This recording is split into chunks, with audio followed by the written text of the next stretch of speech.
नमस्कार, माझं नाव आनंदा ज्ञानदेव दळवी, गाव खंडोबाची पाली। जे आपल्या कंपनीची जी काही प्रोडक्ट हेल्थ केअर किंवा ॲग्रिकल्चर शेती क्षेत्रातली काही प्रोडक्ट आहेत ती खरोखर वापरतो का, कारण मी जातीनं शेतकरी असल्यामुळं प्रयोगातनंच काहीतरी आपल्याला उत्पन्न किंवा अनुभव सिद्धता येते आणि ते चांगलं किंवा वाईट ठरवता येते। तर ज्या पद्धतीनं सोयाबीनचा बी आपण व्हिडिओ दिला त्या पद्धतीनं चालू वर्षी आता मी सेंद्रिय शेती करतोय, गेली 6 वर्ष झाली। त्याच्यामध्ये बऱ्याचशाच कंपन्यांची प्रोडक्ट, म्हणजे आज कुणाची नावं घ्यायला नकोत, परंतु किंवा माझ्याकडे एक देशी गाय आहे, तिच्यापासून शेण गोमूत्रापासून तयार केलेलं जीवामृत वगैरे, ह्याच्यातून शेतीला काय सेंद्रिय कर्ब कसा वाढेल त्या पद्धतीनं त्याच्या अनुषंगानं आपल्या कंपनीची जी काही प्रोडक्ट आहेत या ऊस पिकासाठी चालू वर्षी प्रयोग केला। प्रयोग घेतल्यानंतर आता ही दिसणारी ऊस लागण जी आहे सर्वसाधारण एक 22 गुंठ क्षेत्र आहे, 2 तुकडी।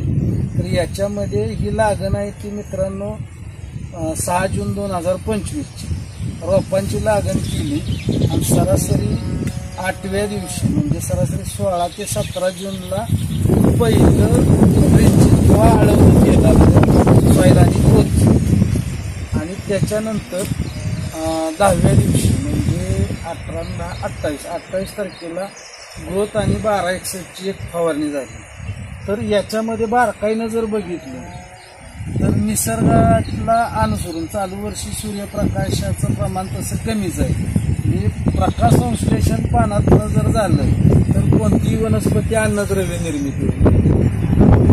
प्रकाश चालू वर्षी सूर्यप्रकाशाच्या कमतरतेमुळे सुद्धा आज बारकाईनं बघितलं तर पानाची रुंदी सर्वसाधारण किंवा पानाची उंची किंवा आपण बाजूला बघितलं फुटव्यांची संख्या, म्हणजे ह्याच्यामध्ये वेगळा असं दुसरं काय अजून रासायनिक मात्रा या पिकाला दिल्या गेलेल्या नाहीत, कारण निसर्गानं तसं संधीच दिली नाही आपल्याला की बाबा तुम्ही रासायनिक मात्रा काहीतरी त्याच्यामध्ये द्या।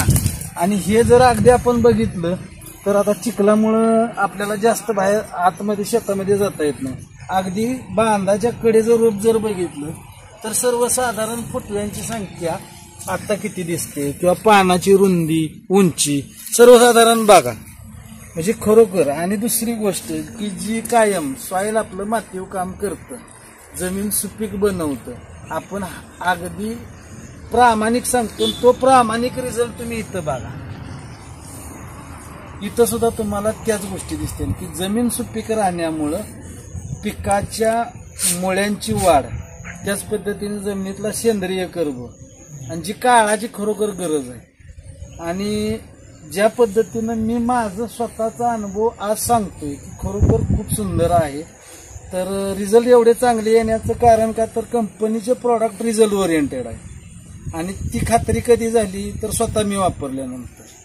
मी सगळ्यांना प्रमोट करतो, पण मी आज खात्रीनं माझ्या शेतसरीत उभं राहून एकच सांगू इच्छितो सर्व शेतकरी बांधवांना की तुम्ही सुद्धा आपल्या कंपनीचे प्रॉडक्ट वापरून बघा, आपल्या उत्पन्नात काय भर पडते।